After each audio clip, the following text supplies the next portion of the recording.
Well now this is a very important part, थोड़ा ध्यान से समझना है हम लोगों को, ठीक है। What are dielectrics? डाइलेक्ट्रिक्स क्या होता है?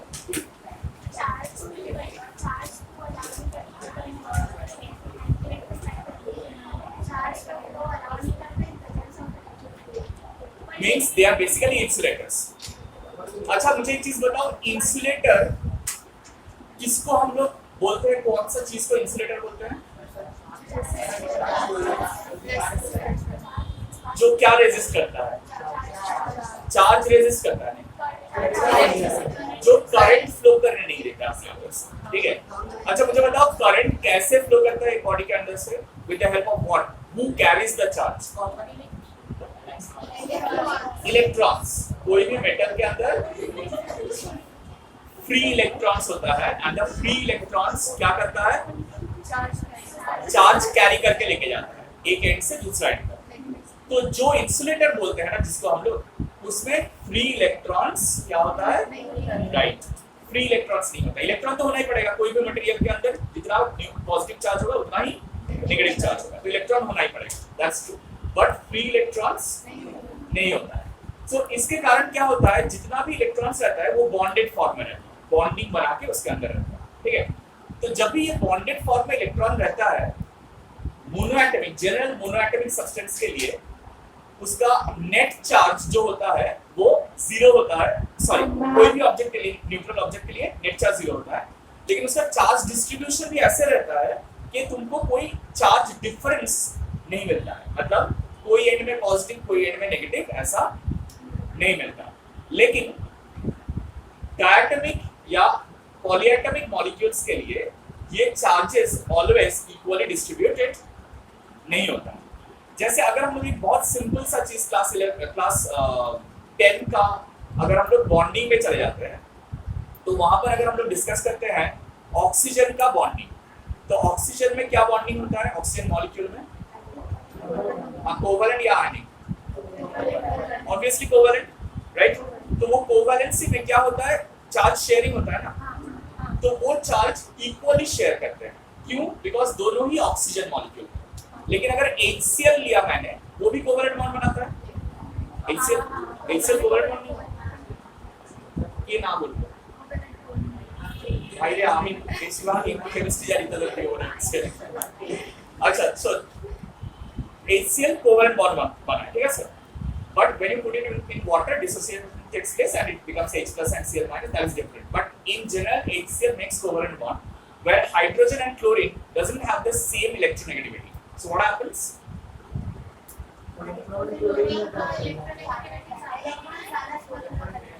Chlorine is more electronegative. So वो क्या करता है?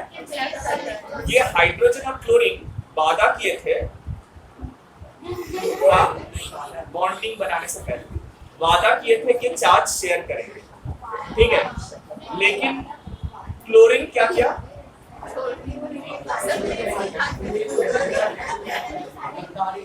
गद्दारी किया। क्या गद्दारी किया?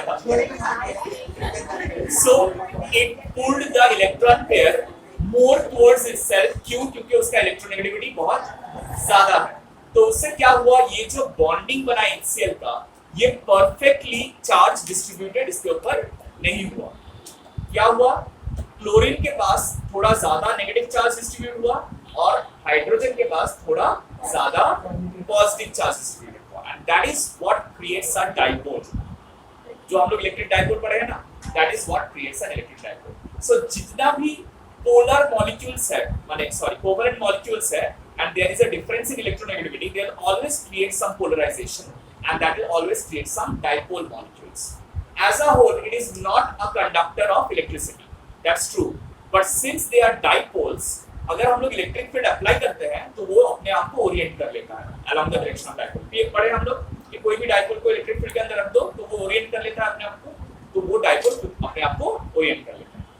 So dielectrics are theoretically made up of materials which are non-conductor, माने insulators, but the molecules are polar molecules। मतलब उसके अंदर जो molecules होते हैं वो polar होता है, नेट चार्ज उनमें जीरो होता है, लेकिन एक चार्ज सेपरेशन ऑलवेज क्रिएटेड होता है। तो इससे फर्क क्या पड़ जाएगा हम लोगों को?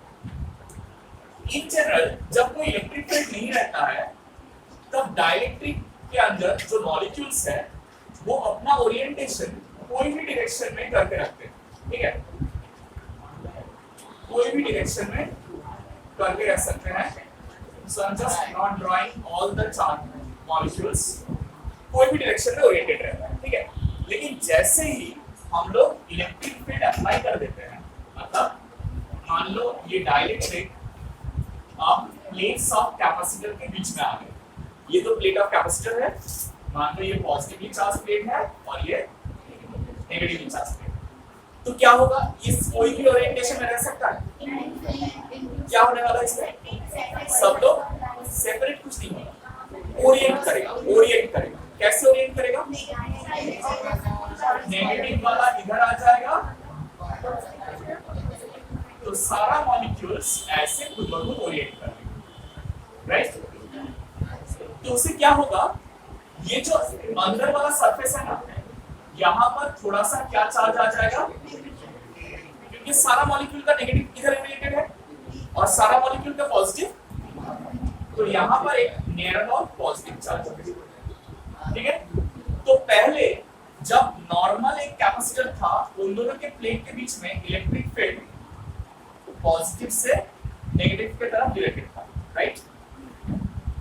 सो इसको मान लो हम लोग E नॉट ले लेते हैं और यहाँ पर क्या हो रहा है? E नॉट तो है, लेकिन ये जो डाइलेक्ट्रिक है ये एक ऑपोजिट डायरेक्शन में इलेक्ट्रिक फील्ड क्रिएट कर रहा है, जिसको हम लोग EP कहते हैं। We call this polarising electric field. क्या? That creates a net electric field, जिसको हम लोग E नॉट माइनस EP बोलते हैं। क्यों minus? Because they are directed in the, that you can clearly see, right? So E naught minus EP, इसको EP या EI बहुत सारा कोई प्लेस से रिप्रेजेंट करता है। यहाँ पर मैंने ये वाला असाइनमेंट में मैंने इसको EI से रिप्रेजेंट किया है, so I just write it EI for your understanding, okay? अब जल्दी से ये वाला डायग्राम थोड़ा सा बना लो क्विकली।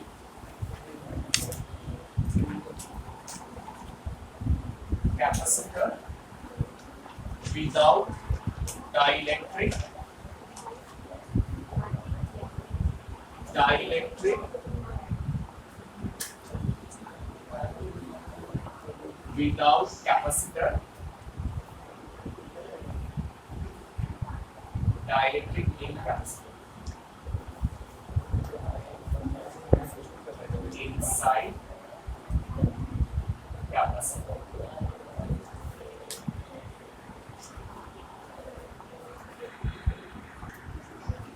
देखो लेट द, अच्छा यहाँ पर ये जो इक्वेशन बनाया है यहाँ पर लिखो E is the net electric field, E naught electric field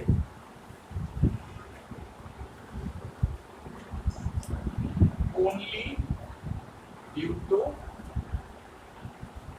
charges on capacitor, and EI is the field due to polarization, field due to polarization,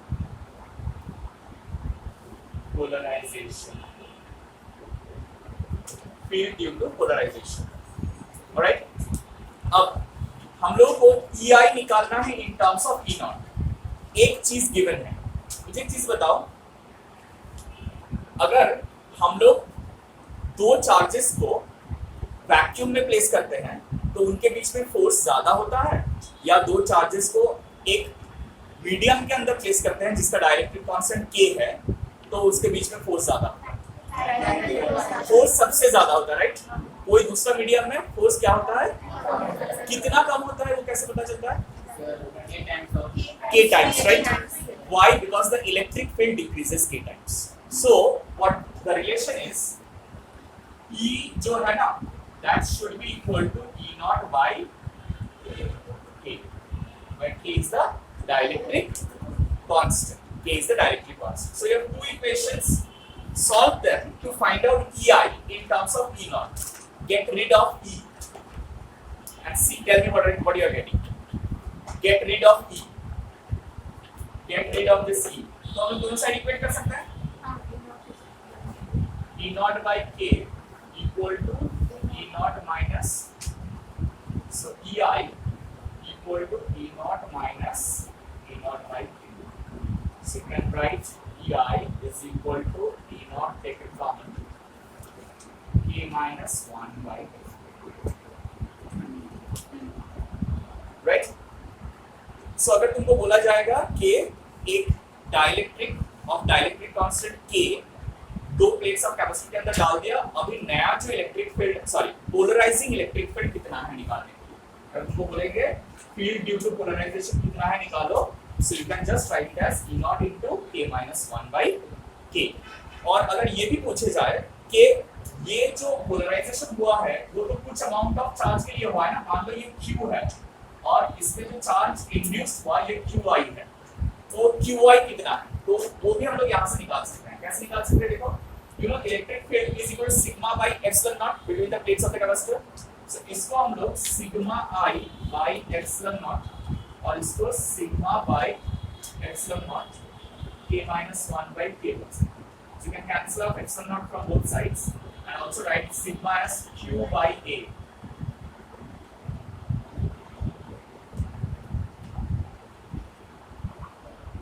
So you can also cancel out a and write qi is equal to q into e minus 1 by k. qi equal to q into e minus 1 by k. So this qi is the induced charge. कितना charge induced हुआ, कितना charge induced हुआ, this is the induced charge, induced charge due to polarization, induced charge due to polarization, induced charge due to polarization।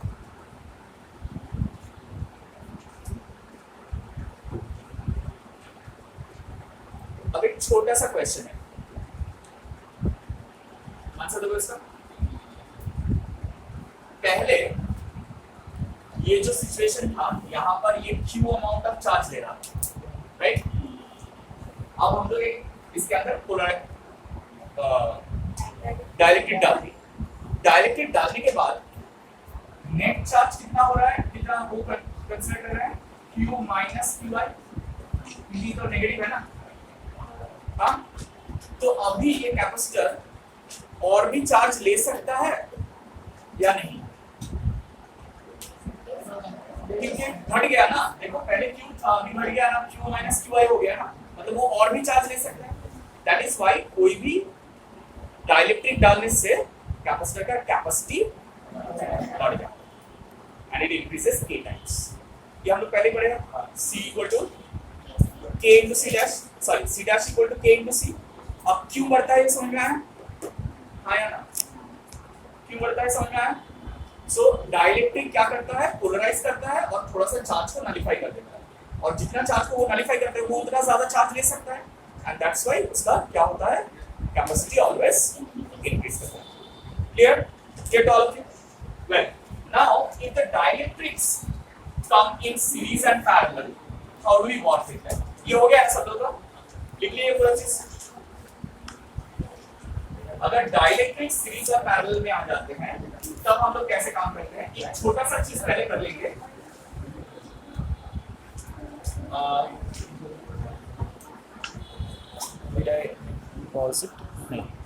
अच्छा, see say there is a situation case 1 से एक capacitor है,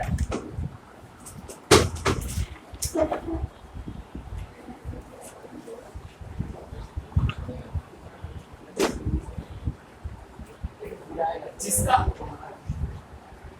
thickness है d, distance between the plates है capital D, और ये इसके अंदर एक डाइलेक्ट्रिक को क्या पुटअप किया गया है, जिस डाइलेक्ट्रिक का थिकनेस कितना है, थिकनेस t है, ठीक है। इसका distance between the plates d था और इसके अंदर एक डाइलेक्ट्रिक घुसा गया है जिसका थिकनेस t है और वो पूरा कैपेसिटर का प्लेट्स ऑक्यूपाई, तब इसका इक्विवेलेंट कैपेसिटेंस कैसा है, मतलब इसका टोटल कैपेसिटेंस कितना है? How do you find it? बोलो अलग अलग से v निकाल लेंगे, फिर q इक्वल टू cv वाला फॉर्मूला के हिसाब से c निकालेंगे, राइट। दो मेथड से ही कर सकते हैं, या हम लोग सोच सकते हैं एकदम पहले जो सिचुएशन से, जैसे कैपेसिटेंस डिराइव किए थे हम लोग, कैसे डिराइव किए थे, इलेक्ट्रिक फील्ड निकाले थे, उसमें से पोटेंशियल डिफरेंस निकाले थे, फिर निकाले थे, वैसे कर सकते हैं। या एक इजी मेथड है जिसको सोच लेंगे कि दो अलग अलग कैपेसिटर, एक फर्स्ट वाला पार्ट, एक सेकंड वाला पार्ट जो सीरीज में करेंगे और फिर सीरीज वाला इक्विवेलेंट लगा, ठीक है। तो वो अगर करते हैं तो फर्स्ट वाला पार्ट का कैपेसिटेंस C1 का कैपेसिटेंस कितना हो जाएगा, epsilon not A by you understand why, because this distance is d minus t, और सेकंड वाला पार्ट का कैपेसिटेंस कितना होगा, K epsilon naught A by you understand why, because the thickness is t out here, बोले समझ में आ रहा है? अब दोनों क्या कनेक्शन में है, सीरीज। तो सीरीज में क्या होता है, तो 1/C1 मतलब d minus t by epsilon naught A plus t by k epsilon naught A। तो इन दोनों में से हम लोग epsilon naught A कॉमन ले सकते हैं ना, so d minus t plus t by k आएगा, आएगा। so c का वैल्यू क्या हो जाएगा, epsilon naught, अच्छा तो सॉरी गलती हो गया, 1 by epsilon naught A, so epsilon naught A by d minus t plus d by k, ठीक है। जस्ट रेसिप्रोकल कर दिया, लास्ट में सिर्फ रेसिप्रोकल कर दिया, right. I'll just discuss two cases. Case 2, if we have multiple dielectric mediums, say K1, K2, K3, K4, तब क्या होगा, देखो बहुत सिंपल सा चीज है, इक्विवेलेंट कैपेसिटेंस होगा एप्सिलॉन नॉट A, सबका अगर thickness T1, T2, T3, T4 atom जो बताएंगे, ताले this will be T1 by K1 plus T2 by K2 plus T3 by K3 up to Tn by, same method से ही किए, सिर्फ मैंने स्टेप्स नहीं लिखा है, क्यों देखो यहाँ पर ये कोई डायरेक्ट नहीं था ना इधर, तो इसीलिए इसके नीचे कुछ नहीं आया, 1 आया, और इसके लिए इसके नीचे क्या, सो जितना भी थिकनेस होगा वो पर्टिकुलर थिकनेस बाय उसका direct ones, particular thickness by direct ones and so on, that's it, ठीक है। जल्दी से लिखो एक बार।